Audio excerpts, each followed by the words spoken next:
Semakin maraknya prostitusi di tanah air membuat resah masyarakat. Dari prostitusi kelas menengah ke bawah hingga prostitusi kelas elit kian menjamur. Dari kasus-kasus seperti terbunuhnya janda cantik Dede Alfi Sahrin dan juga yang terbaru tertangkap basahnya RA. Makin menjamurnya dunia kelam ini tentu saja terbantu dengan makin canggihnya teknologi. Berbagai macam transaksi haram ini bisa dilakukan tanpa bertemu muka sehingga sulit tercium oleh pihak kepolisian. Namun beberapa kasus prostitusi berikut ini berhasil diungkap. Inilah 7 kasus prostitusi menghebohkan di Indonesia versi On The Spot.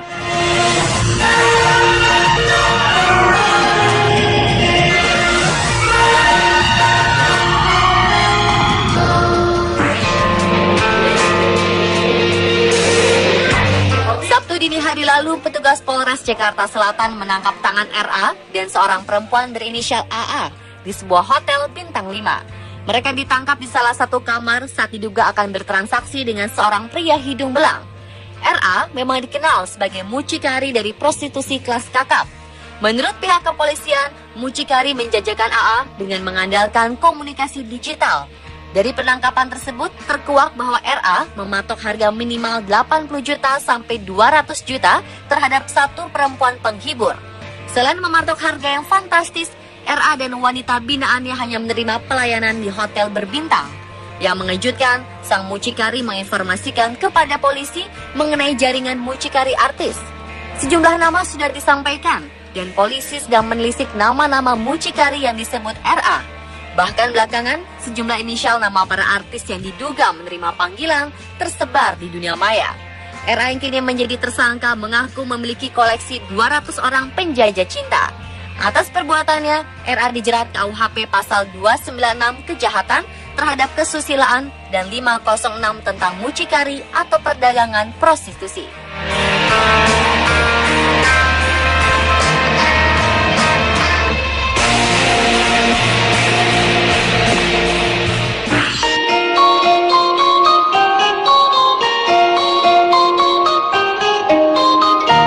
Tanggal 11 April lalu, seorang wanita berusia 27 tahun bernama Dede Alfi Sahrin ditemukan meninggal dunia di kamar kosnya di Jalan Tebet Utara 15C nomor 28 RT 007 RW 001 Tebet Timur, Jakarta Selatan. Wanita yang cukup sering dikenal sebagai Tata Cabi ini meninggal dalam keadaan yang cukup mengenaskan. Leher wanita ini diketahui terlilit kabel, mulut disumpal kaos kaki saat pertama kali ditemukan di kamar kosnya. Wanita yang berprofesi sebagai wanita panggilan ini ternyata meninggal karena dibunuh oleh salah satu pelanggannya yang berinisial MRS. Ternyata aksi nekat MRS itu disebabkan masalah sepele. Dia tersinggung karena disebut bau badan. MRS yang dongkol lantas menyumpal mulut Tata dengan kaos kaki miliknya, lalu menjerat leher korban dengan kabel.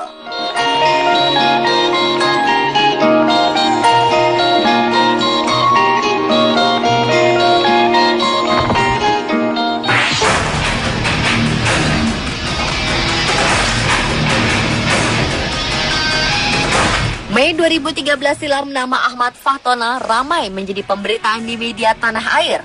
Selain diduga terlibat dalam kasus dugaan suap impor daging, belakangan terungkap soal kedekatannya dengan sejumlah wanita cantik.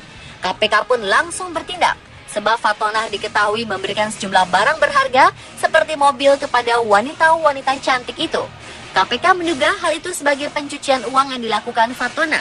Tersangka penerima suap kuota impor daging sapi ini diduga telah menyebar uang puluhan miliar rupiah kepada 45 perempuan. Kala itu Ahmad Fahtona diciduk oleh KPK di sebuah hotel. Tak sendiri, Ahmad Fahtona tengah berduaan dengan seorang mahasiswi cantik bernama Maharani Sutio.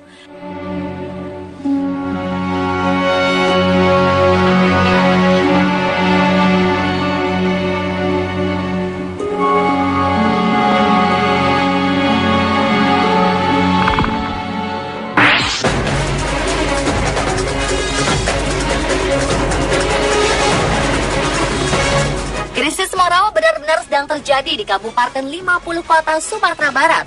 Mei 2014 silam muncul kabar yang sangat memprihatinkan, yakni adanya arisan seks di kalangan pelajar SMA. Kabar arisan seks di kalangan pelajar itu awalnya didengar RPG dari aktivis Serikat Petani Indonesia. Eka Kurniawan Sago Indra semasa ia berkampanye sebagai caleg Partai Nasdem untuk DPRD Sumbar kala itu. Kabar tersebut semakin meluas setelah mengurus MUI, Ormas Islam, dan LKAM 50 kota menggelar pertemuan. Dalam pertemuan tersebut terungkap ada 3 pelajar yang baru-baru ini tidak ikut ujian nasional karena hamil di luar nikah. Setelah ditelusuri, ketiga pelajar di wilayah selatan Kabupaten 50 kota itu ternyata hamil di luar nikah akibat ikut arisan seks.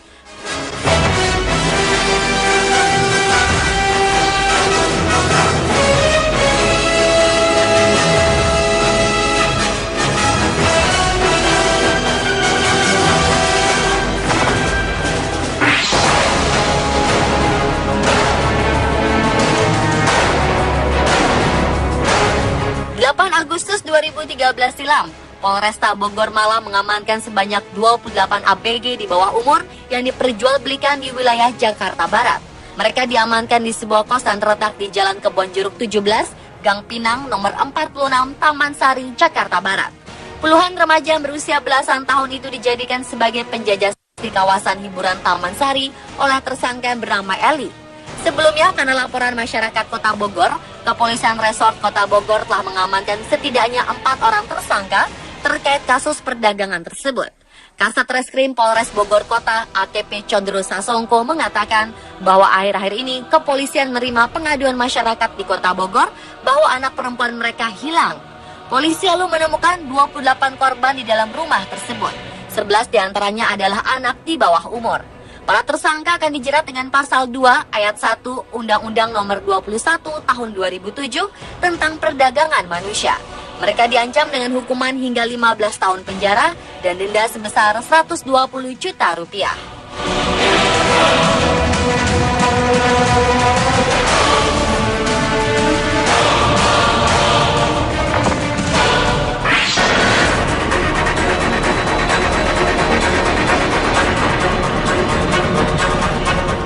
Di Sumatera Barat, arisan seks juga pernah dilakukan oleh sejumlah pelajar SMU di Situbondo, Jawa Timur. Pemenang dalam arisan tersebut dihadiahi kencan dengan pekerja seks komersial. Parahnya, para pelajar tersebut diduga terjangkit HIV/AIDS. Sebab para PSK yang di-booking, mereka terindikasi virus tersebut. Hal ini diketahui setelah Komisi Pemberantasan HIV/AIDS KPA bersama Dinas Kesehatan Situbondo melakukan pendataan dan tes cepat ke sejumlah PSK yang berada di lokalisasi Situbondo. Berdasarkan testimoni dari seorang penjajah cinta, dia mengaku sering dipesan untuk arisan seks yang digelar setiap pekan oleh sejumlah pelajar SMA di Situbondo. Kejadian ini jelas menjadi racun bagi generasi muda, apalagi dilakukan saat mengenakan seragam.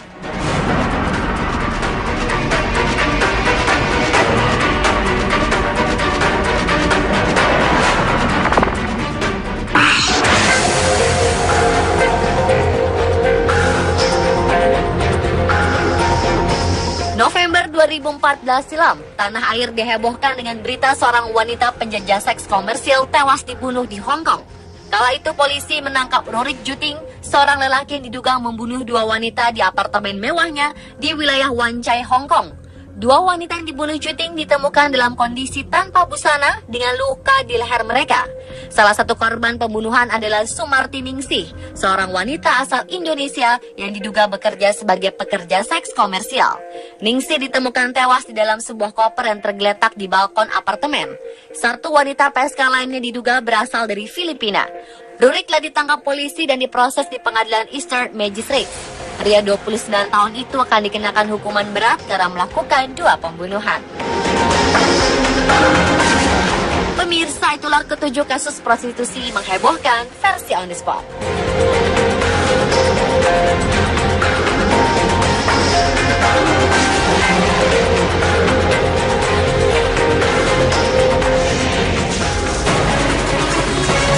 Krisis moral benar-benar sedang terjadi di Kabupaten 50 Kota Sumatera Barat. Mei 2014 silam muncul kabar yang sangat memprihatinkan, yakni adanya arisan seks di kalangan pelajar SMA. Kabar arisan seks di kalangan pelajar itu awalnya didengar RPG dari aktivis Serikat Petani Indonesia, Eka Kurniawan Sago Indra, semasa ia berkampanye sebagai caleg Partai Nasdem untuk DPRD Sumbar kala itu. Kabar tersebut semakin meluas Setelah mengurus MUI, Ormas Islam, dan LKAM 50 kota menggelar pertemuan. Dalam pertemuan tersebut, terungkap ada 3 pelajar yang baru-baru ini tidak ikut ujian nasional karena hamil di luar nikah. Setelah ditelusuri, ketiga pelajar di wilayah selatan Kabupaten 50 kota itu ternyata hamil di luar nikah akibat ikut arisan seks.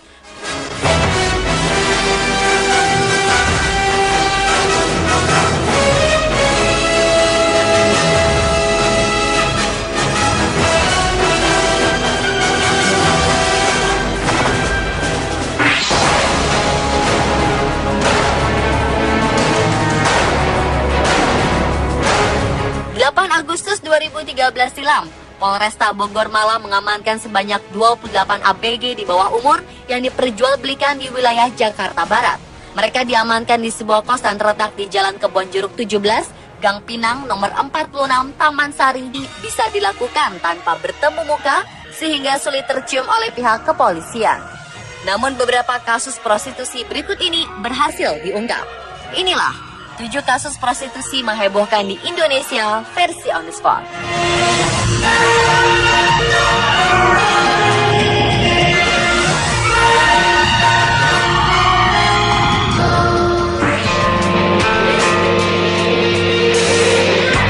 Sabtu dini hari lalu, petugas Polres Jakarta Selatan menangkap tangan RA dan seorang perempuan berinisial AA di sebuah hotel bintang 5. Mereka ditangkap di salah satu kamar saat diduga akan bertransaksi dengan seorang pria hidung belang. RA memang dikenal sebagai mucikari dari prostitusi kelas kakap. Menurut pihak kepolisian, mucikari menjajakan AA dengan mengandalkan komunikasi digital. Dari penangkapan tersebut, terkuak bahwa RA mematok harga minimal 80 juta sampai 200 juta terhadap satu perempuan penghibur. Selain mematok harga yang fantastis, RA dan wanita binaannya hanya menerima pelayanan di hotel berbintang. Yang mengejutkan, sang mucikari menginformasikan kepada polisi mengenai jaringan mucikari artis. Sejumlah nama sudah disampaikan, dan polisi sedang menelisik nama-nama mucikari yang disebut RA. Bahkan belakangan, sejumlah inisial nama para artis yang diduga menerima panggilan tersebar di dunia maya. RA yang kini menjadi tersangka mengaku bahwa RA mematok harga minimal 80 juta sampai 200 juta terhadap satu perempuan penghibur. Selain mematok harga yang fantastis, RA dan wanita binaannya hanya menerima pelayanan di hotel berbintang. Yang mengejutkan, sang mucikari menginformasikan kepada polisi mengenai jaringan mucikari artis. Sejumlah nama sudah disampaikan, dan polisi sedang menelisik nama-nama mucikari yang disebut RA. Bahkan belakangan, sejumlah inisial nama para artis yang diduga menerima panggilan tersebar di dunia maya. RA yang kini menjadi tersangka mengaku memiliki koleksi 200 orang penjajah cinta. Atas perbuatannya, RA dijerat KUHP pasal 296 kejahatan terhadap kesusilaan dan 506 tentang mucikari atau perdagangan prostitusi.